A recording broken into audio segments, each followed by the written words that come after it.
O primeiro-ministro de Israel, Benjamin Netanyahu, dissolveu o gabinete de guerra após a saída do ex-general Benny Gantz. Segundo a Reuters, as informações são de um funcionário de alto escalão do governo. Agora, o premier israelense deve manter as consultas sobre a guerra com um pequeno grupo de ministros, incluindo o ministro da Defesa, Yoav Gallant, e o ministro dos Assuntos Estratégicos, Ron Dermer.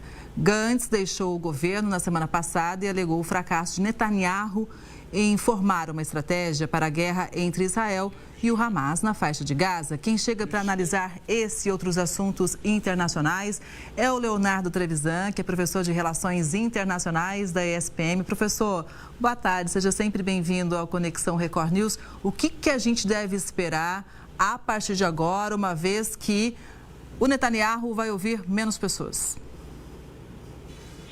Exato, vai ouvir menos pessoas, mais os seus. Boa tarde, Kelly, boa tarde a todos que nos escutam, né? Quando nós olhamos para essa decisão e a saída do general Benny Gantz, né, que não é única, né? Há um outro integrante da centro-direita que fazia parte desse gabinete de guerra, o Gadi Eisenhower. Os dois saem e os dois deixam, vamos dizer desta forma, né? Eles tentam proteger-se politicamente. Na prática, muda quase nada, não é? Porque o gabinete de guerra tinha 6 integrantes e ficaram só 4, e na verdade, Netanyahu dissolveu o gabinete de crise. O que é que tudo isso quer dizer? Não é? De algum modo, não há soluções práticas. O comando continua na mão de Netanyahu e o exército na mão de Yoav Gallant e pronto, ponto. Há, sim, repercussões políticas. A primeira delas, por curioso que possa parecer, é que Netanyahu não perdeu com a saída de Benny Gantz, ganhou. O jornal Maariv, que fez uma pesquisa agora de 3 dias atrás, republicou ontem essa pesquisa, mostra que a distância entre a unidade nacional dele, Benny Gantz, e o partido de Netanyahu, que estava perdendo, diminuiu com a saída de Benny Gantz. Em outras palavras, o eleitorado israelense julgou a saída de Benny Gantz como uma deserção. Não parte desse eleitorado. Ele perdeu votos. Na prática, Benny Gantz saiu porque precisava, de alguma forma, marcar posição da outra Israel, aquela Israel que quer manter proximidade com o Ocidente e não se isolar. Agora, professor, o Exército de Israel anunciou que vai fazer pausas táticas diárias na ofensiva no sul da faixa de Gaza. Os ataques vão ser suspensos durante 11 horas, todos os dias, em uma área perto da fronteira com o Egito. O objetivo, claro, é facilitar a passagem de caminhões com ajuda humanitária. No entanto, os ataques da cidade de Rafah contra o grupo terrorista Hamas vão continuar. Inclusive, neste fim de semana, 8 soldados israelenses foram mortos na região depois do grupo terrorista atacar um comboio. O fato é o seguinte, que o Hamas alega que 3.500 crianças podem morrer de fome ou por falta de assistência médica. Então, veja, é uma situação muito, muito tensa, muito complicada, uma tragédia humanitária. Não há dúvida. Nós temos que começar pela tua expressão mais clássica. Nós estamos falando de tragédia humanitária. Você tem toda a razão. Não é? O fato da abertura dessas 11 horas diárias para passagem de caminhões não invalida os ataques. Na verdade, Kelly, quando você fala dessa abertura de 11 horas, que, de algum modo, ele tem um alvo só, acalmar a pressão internacional. É essa a razão. Porque, de alguma forma, nós temos que ter sempre presente que os países que apoiam Israel têm que prestar contas às suas comunidades, a começar o primeiro deles, o maior deles, Estados Unidos. Isso que você acaba de anunciar, acaba de dizer sobre as crianças palestinas, é uma realidade que está presente todos os dias nos grandes jornais ocidentais que tradicionalmente são amigos de Israel, não são contra Israel. Eu estou falando do New York Times, eu estou falando do Washington Post, eu estou falando do Le Monde. Então, quando você olha para o país, quando você olha para essa realidade, você consulta, você percebe que Israel precisa dar alguma satisfação para esses aliados, vamos dizer desta forma, eternos de Israel, que não estão contentes. Essas 11 horas são para isso. Porém, ao mesmo tempo que às 11 horas acontecem, o ataque a Rafah já aconteceu. Ele é diuturno. É o que você acaba de dizer, inclusive com perdas de soldados israelenses, porque o combate é real. Dizer que Israel não está indo em Rafah é errado. Israel já está em Rafah, usa a artilharia pesada e usa ataques aéreos. E é evidente que essa situação produz isso que você concluiu, uma tragédia humanitária. Nós esquecemos que há 2 semanas atrás, uma escola, né, nós chegamos a comentar aqui, ataques a campos de refugiados que não tem nada a ver, situações exageradas, e a situação mesmo da libertação dos reféns também foi bastante problemática do ponto de vista de tragédia humanitária.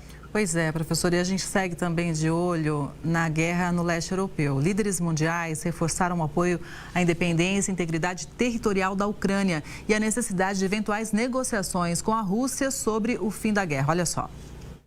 A cúpula internacional convocada para discutir caminhos para a paz no conflito entre Rússia e Ucrânia terminou neste domingo. Um comunicado final, acordado por cerca de 80 estados, reafirmou o compromisso com a integridade territorial ucraniana e disse que o diálogo entre todas as partes será necessário para encerrar o conflito. O Brasil não assinou o documento porque a Rússia não participou da discussão. No final do encontro, o presidente da Ucrânia, Volodymyr Zelensky, disse que negociações com a Rússia poderiam começar no dia seguinte que as tropas de Moscou deixarem os territórios legítimos do país. O líder ucraniano também comentou sobre os envios de ajuda por parte de aliados ocidentais e afirmou que existem ajudas e pacotes sérios, mas que eles precisam ser reforçados. Mesmo ausente, a China, aliada política e econômica próxima da Rússia, foi lembrada. Zelensky disse que gostaria de ver um desempenho maior de Pequim na discussão de uma solução para o conflito. Destacou que os países não são inimigos, mas que amigos são aqueles que ajudam quando as coisas estão difíceis. A reunião de cúpula de 2 dias contou com mais de 50 chefes de Estado e de governo. Professor, a Rússia disse que não abre mão da anexação de áreas ocupadas, né? É isso, esse é o ponto. Lamentavelmente, nós temos uma expressão bem brasileira que talvez funcione para a gente analisar essa situação, né? É meio um diálogo de surdos, né? Quando você olha para esta realidade, né, você percebe que eles não querem se ouvir, né? Não tem nenhuma intenção de. Né? Então, esses 80 países estão capitaneados exatamente pela ação norte-americana. Jack Sullivan, que é o assessor de segurança nacional da presidência da República, estava presente, está aí, e de alguma forma ele representa uma espécie de aliados ocidentais da Ucrânia que marcam uma posição. A posição é preciso ver, não é? E que não é só a China que estava cautelosa. Observe, Índia, Arábia Saudita e Emirados Árabes Unidos, que são países que estão... Emirados Árabes Unidos e Arábia Saudita estão capitaneando tentativas de paz. Ambos foram muito cautelosos. Disseram, não, nós não vamos assinar esse documento. Porque, de fato, não é? O documento ele omite a presença da Rússia. De que nós estamos falando? Por outro lado, a Rússia foi muito dura na resposta. A Rússia fixou as suas condições, que é isso que você também lembrou. As 4 províncias, né, Donetsk, Luhansk, Zaporizhia e Kherson, estão anexadas e não serão devolvidas. Isso representa quase 20%. É exatamente por isso, olha que coisa, que diálogo difícil, que a abertura da matéria, a abertura do documento, fala que o ponto de partida para qualquer negociação é, abre aspas, a integridade territorial absoluta da Ucrânia. Nós estamos lidando com uma distância absoluta da realidade. Esses 4 locais já estão tomados pelos militares, já estão tomados pelas forças militares russas e são muito difíceis de serem retomados. A Rússia montou um esquema, uma estrutura de defesa com minas plásticas que impediu a contraofensiva do verão de 2023. Não, foi impossível. Nós estamos lidando, Kelly, com uma situação entre o que é ideal, eu quero que a Rússia negocie, e uma situação de fato, que é a realidade de que a Rússia dominou esta região e tem uma presença militar muito consolidada. Quando a gente fala de presença militar consolidada, Kelly, nós estamos falando de pelo menos 500 mil homens ali. A Ucrânia não consegue sequer repor as tropas perdidas. Então, o fato é o seguinte, a gente não sabe quando essa guerra vai terminar e nem como ainda por enquanto, não é? Professor, muito obrigada pela análise, sempre é bom te ouvir aqui no Conexão. Uma boa tarde, com certeza até a próxima, hein?